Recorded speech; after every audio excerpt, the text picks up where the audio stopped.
Hi, everyone. Welcome to the summer series of the Quest podcast. I'm your host, Todd Fischer. I wanted to give a special introduction to these 4 episodes. This has been a busy travel year for me, so this short season 5 was recorded during those travels. I warn you, some of these recordings are on location, on a train, the beach, other outdoor locations, so it's a little rough in a few spots, but I really enjoyed these people and what they had to say in their interviews. All 4 episodes are available now. Thank you for listening, and look for season 6 coming soon. Life is a quest for logic and reason. It is a quest to find balance between science and faith. Life is a quest for knowledge and understanding. But most importantly, it's a quest for personal discovery. Whatever your quest, knowing yourself is the beginning of all wisdom. Welcome to Quest.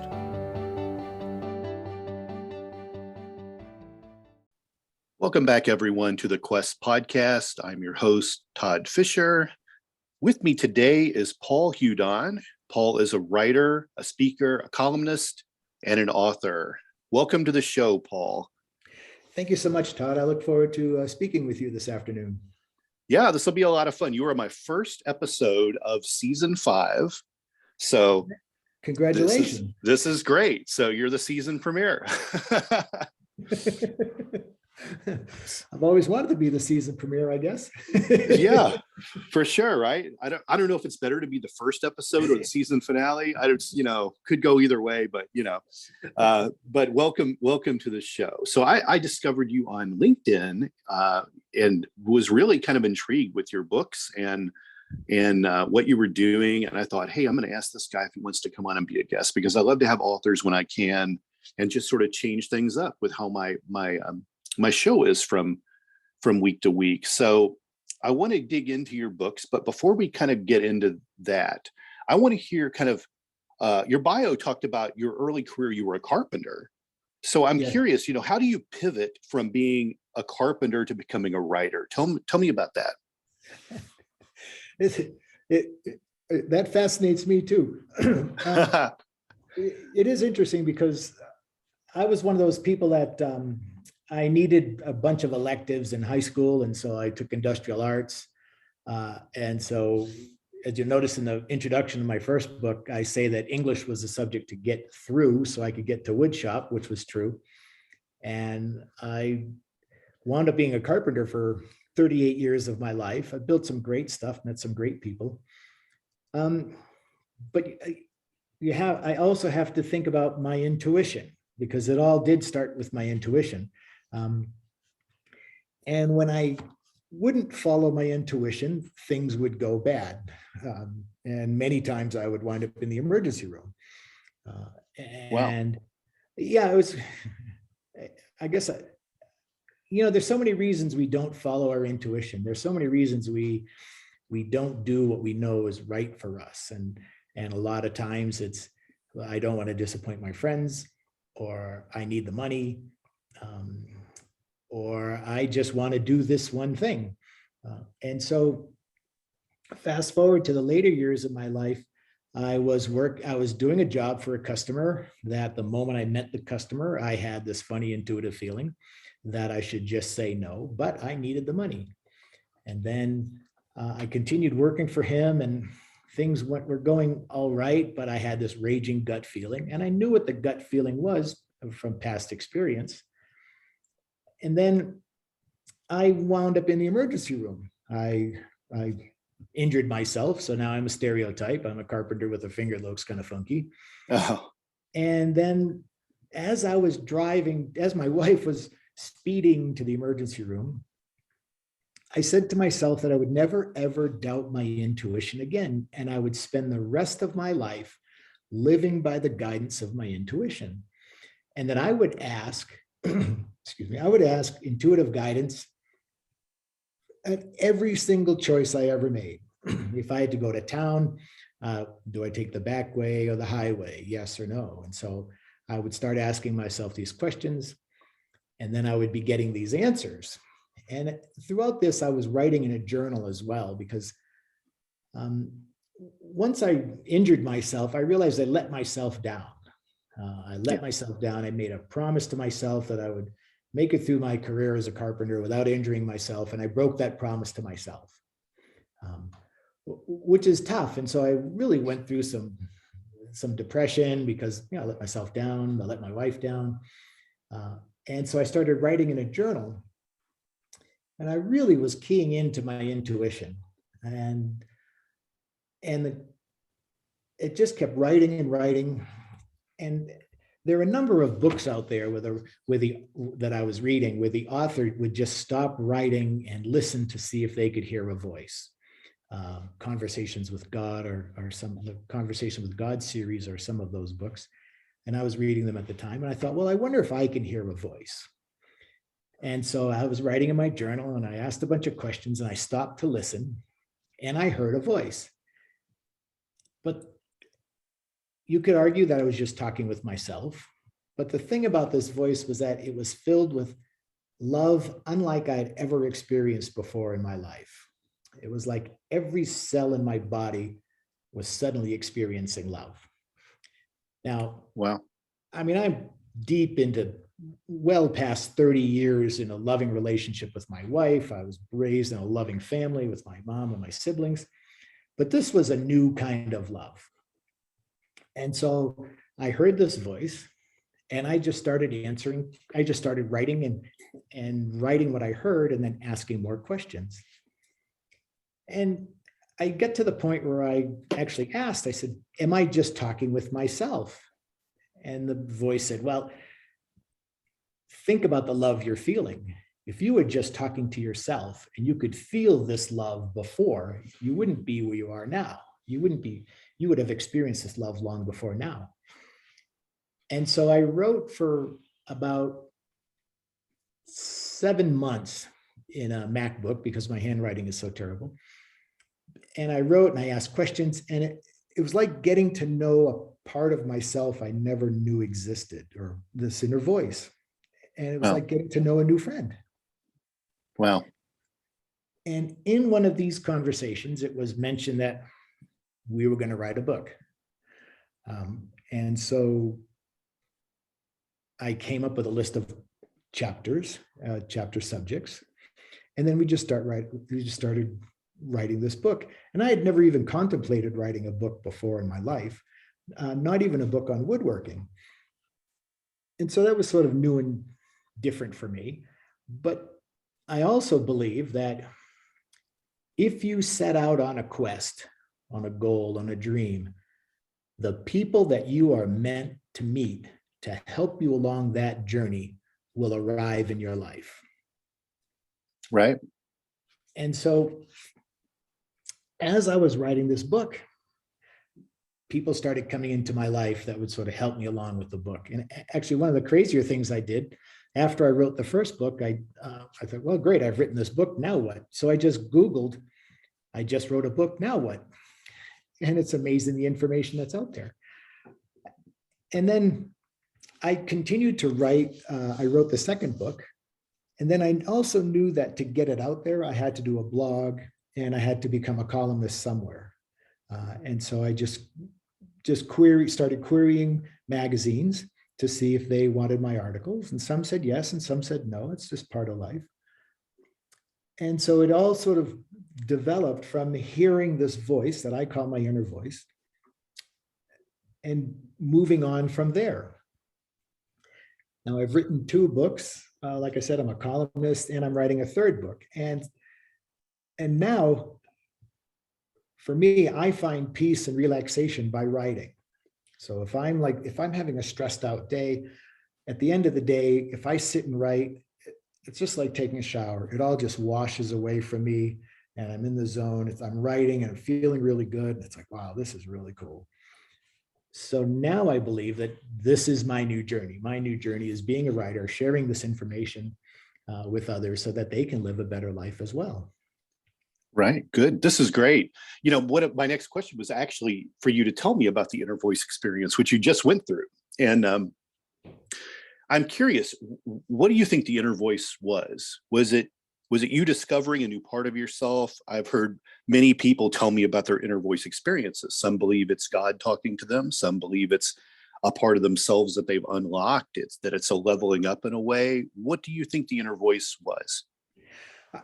I love that question because it can be so difficult to answer because it will be different for everybody, actually. But for me, I believe that inner voice is the truth of who I am. And it's shedding all of the beliefs that no longer serve us, the identity that we create. You know, I'm a writer, I'm a husband, I'm a carpenter, and I'm a brother, I'm a son. Each one of those identities has an identity. I know it sounds crazy, or has a persona. And it's shedding all of those personas to get to the core of who you are. Yeah. I'm totally on this exact same page with you, Paul. I couldn't agree more with what you're saying. Yeah. And it's tough. It's a tough thing to think about because you have to accept that there's something greater out there than you in the physical body right now. Yeah. And yeah, go ahead. Go ahead.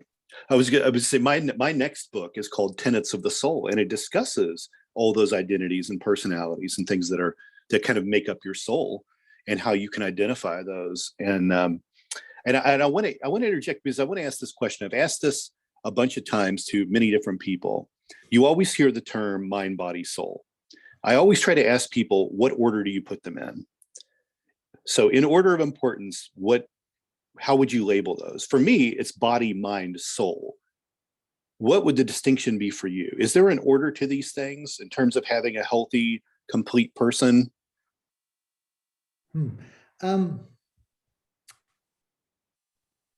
See, I would almost think soul would be first. Yeah. Well, there you go. Yeah. I've heard that, I've heard that with people. Everyone gives me a little bit of a different answer, but I always wonder about that.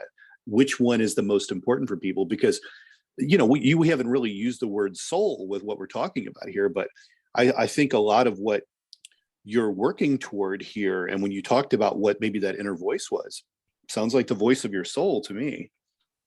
It is. And your soul is the truth of who you are. And your soul, and I believe this because I've experienced this, your soul is pure love. Your soul will never judge you. And I think this is where people get stumped, is they think their self-doubt and their negative self-talk is their inner voice. And what I've learned from my writing is you will never receive any guidance from your inner voice that criticizes you or others or causes harm to you or others, because your true inner voice is pure unconditional love, and it knows nothing else other than unconditional love. Interesting. Yeah. And so when we start to build the life around those beliefs, in a way, life becomes easier. Because if my soul is unconditional love, and I am living by this love, then I have no need to judge anybody. I have no need to criticize anybody. I've come to accept that everybody, even the most toxic person on the face of the earth, is doing the very best that they can. And by accepting these things, I'm free from my attachment for them to behave in a way that pleases me. Yeah, that's great. I love that. Let me ask you this. So on your website, you consider yourself a spiritual author. So yes. Let's go back in time a little bit. Did you grow up spiritual or religious? Tell me about little Paul and how he grew up.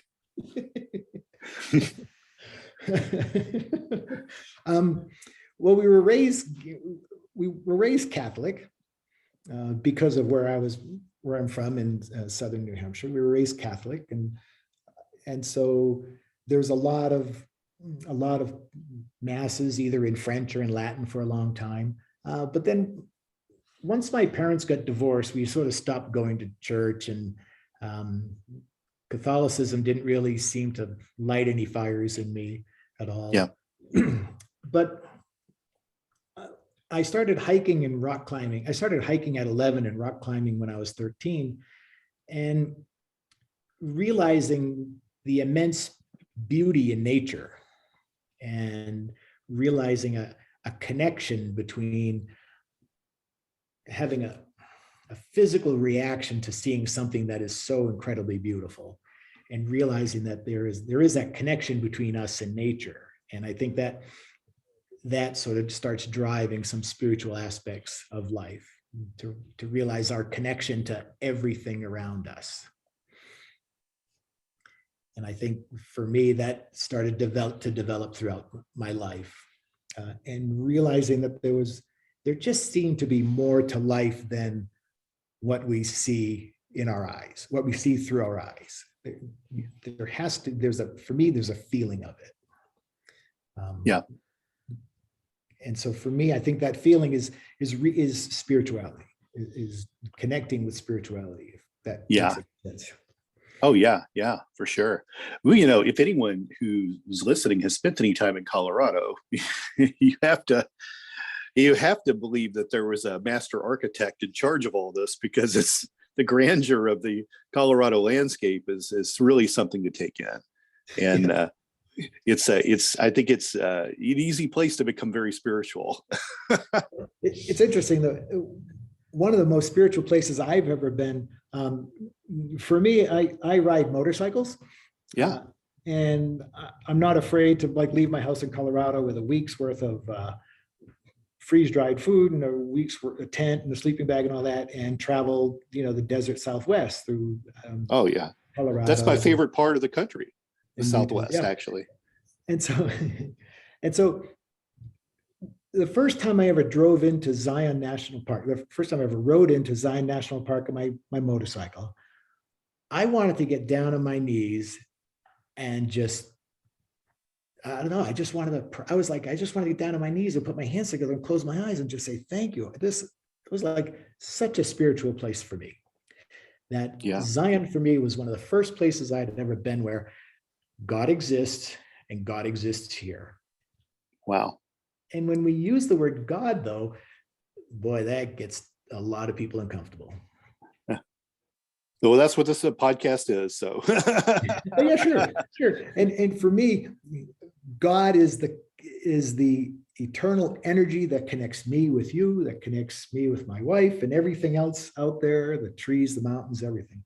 And so that's how I define God, as being our connection to everything. Yeah, that's beautiful. It really is. Let's dig into your books here for a minute. So you have two books that you've already published, and you're working on a third. So the first one was Your Inner Guidance: The Path to Discovering Your True Happiness, and the second book was A Complete Life: Discovering Your Authentic Self. Tell me a little bit about your books. I'm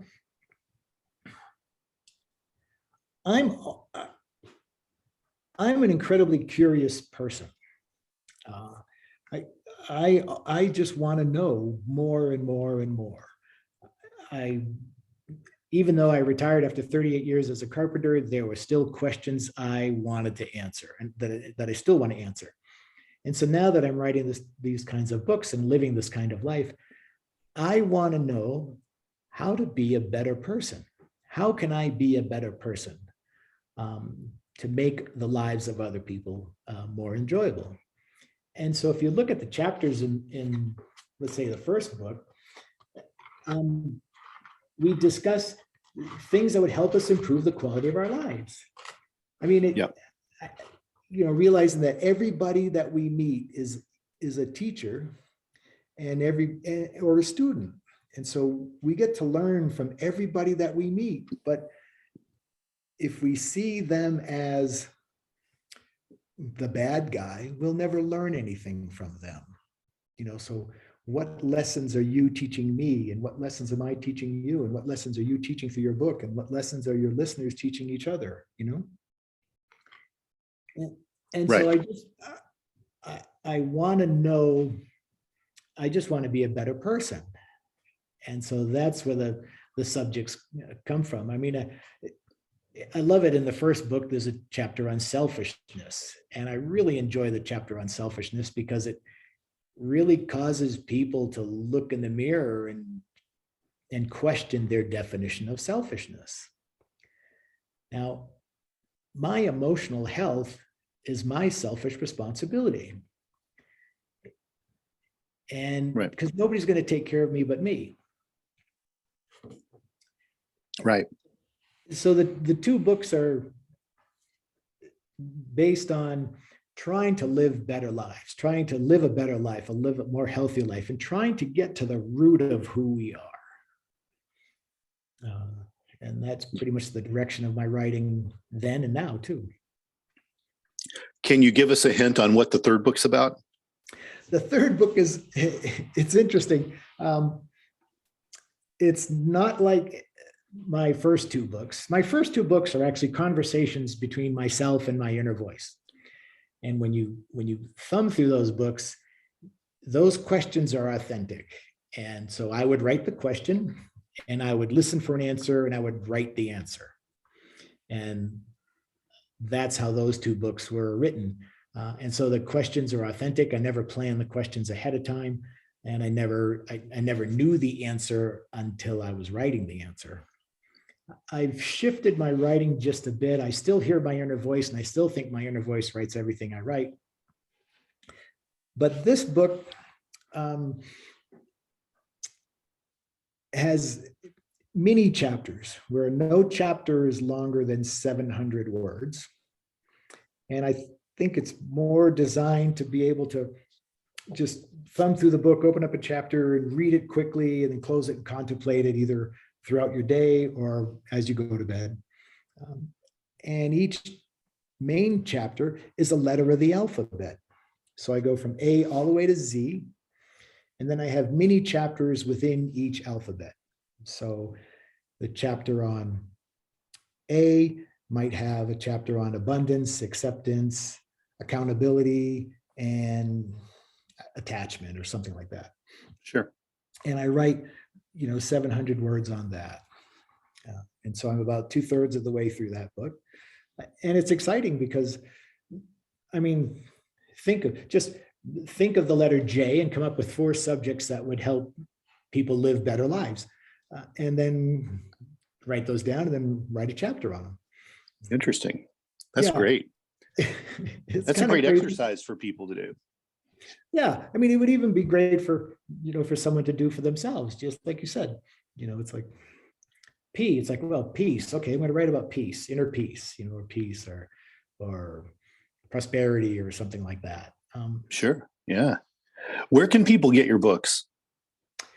You can get them through my website. You can get them on Amazon, but you can buy them through my website, paulhudonauthor.com. And then, like I said, you can get them through Amazon if you like. And where can people find you out there in the interwebs? You've given your website. Are you on social media as well? I am. Gosh, as a writer, you kind of have to be everywhere. As you mentioned, I'm on LinkedIn. I'm on Twitter. It's Hudon_Paul. And then I'm on Facebook. It's Paul Hudon. And then I'm also on Instagram under Paul Hudon as well. So I believe we're connected on there for sure. Yeah. Paul, I really appreciate the conversation today. What you're doing, very interesting. A lot of parallels to how I think, for sure.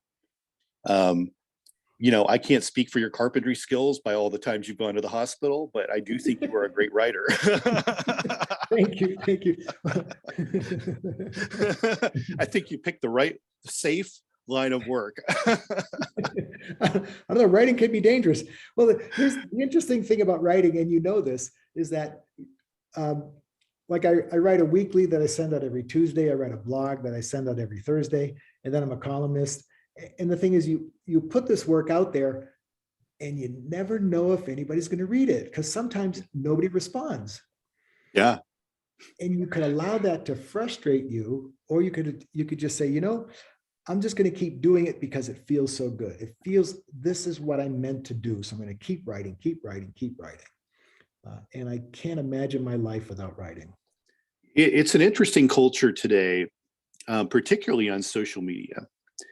There are a lot of armchair critics out there, and people will criticize something, and you'll see lots of things that are slinging mud your way on your posts. I mean, people like to do that. They like to tear people down. Yeah, sure. But people that enjoy things seldom write a response saying how much they enjoyed something. It's a really interesting dynamic, No one wants to go ahead and write a good review on something or thank you for something. It's just the people that want to rip on something that are going to make the posts. It's a very odd thing. And for whoever's listening out there to this podcast, write something good for someone's work that they put a lot of time and effort into, because it's a polite thing to do.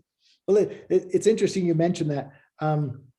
In my third book, there's a chapter on haters, and there's a quote out there that says, "You will always be criticized by people who are doing less than you." For sure. Because people out there writing books like you and me. You're writing books, good for you. I have no reason to criticize anybody, but the people that criticize us are the people that, in reality, wish they had the courage to do what we're doing. Exactly. Yeah. And most of the time they don't even have the information to criticize something. They just, hop on it because everyone else is, or, they read the title and didn't like it. Yeah. And I get that. I mean, but the thing is, and I know everybody is fighting an inner demon we know nothing about. Yeah. And so if somebody criticizes my work, I just go, hey, great. I can learn from that. There's something I can benefit from the criticism and just move on. I can't attach my happiness to everybody who reads my book liking my book. I know I'm kind of at the close of the episode here, but I want to kind of dig into something you just said there, the inner demon. The inner demon in comparison to the inner voice. Do you think there could be a negative voice talking to people too, along with a positive one? Or do you think those inner demons are more just like traumas that people have to figure out what they are? Physical, mental traumas, maybe, what's your take on that? I think they're traumas. I would go with you on that. Yeah. And it's,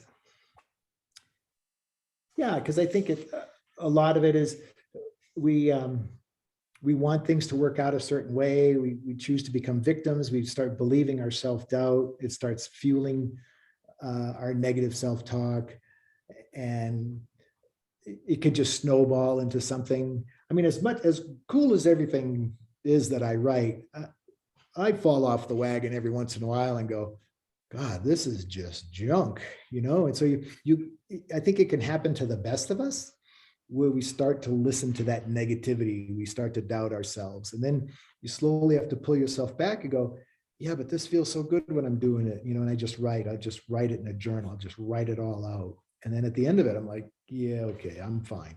Yeah.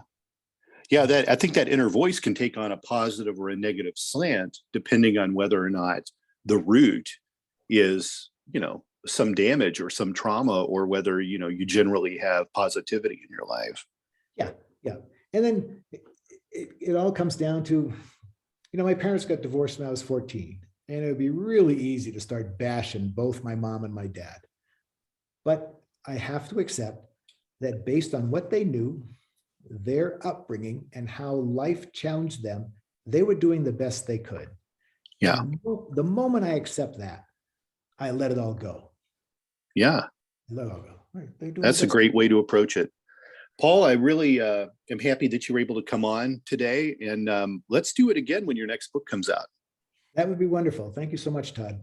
Thanks for coming out. Everybody go find Paul out there on the interwebs and give his book a read. And until next time, Paul, we'll see you soon. Thank you, Todd. Thank you for listening to this podcast. please be sure to rate and review this episode. This podcast is produced by Todd Fischer and Anthony Smith and is distributed by Metacortex Publishing. This podcast is copyright. Any previously trademarked or copyright content is used by permission. Information and opinions stated in this podcast should not be construed as medical advice. Please be sure to visit the official website for Metacortex Publishing at metacortexpublishing.com or find us on social media for other unique content.